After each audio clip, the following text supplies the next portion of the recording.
The London ক্লিনিকের সামনে বেগম জিয়ার স্বাস্থ্যের সর্বশেষ পরিস্থিতি নিয়ে গণমাধ্যমের সঙ্গে কথা বলেছেন বিএনপির স্থায়ী কমিটির সদস্য ডাক্তার AZM জাহিদ হোসেন। এ সময় তিনি জানান, দেশবাসীর কাছে দোয়া চেয়েছেন সাবেক প্রধানমন্ত্রী বেগম খালেদা জিয়া। আজ ওনার শারীরিক অবস্থা সত্যিকার অর্থে আমরা বাংলাদেশের চিকিৎসকরা যে চিকিৎসা ওখানে দেওয়া হচ্ছিল, আলহামদুলিল্লাহ সেই চিকিৎসার ব্যাপারে এখানকার চিকিৎসকরা সবাই খুবই প্রশংসাও করেছে এবং একমত।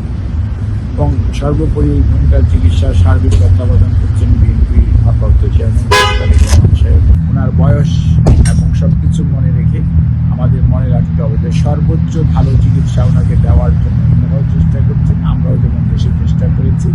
আজই এই মেডিকেল বোর্ড এবং আমাদের সদস্যরা সবাই মিলে ইনশাআল্লাহ 2-1 দিনের মধ্যেই একটা সিদ্ধান্ত আসা যাবে ওনার লাইন অফ ট্রিটমেন্টটা কি হবে।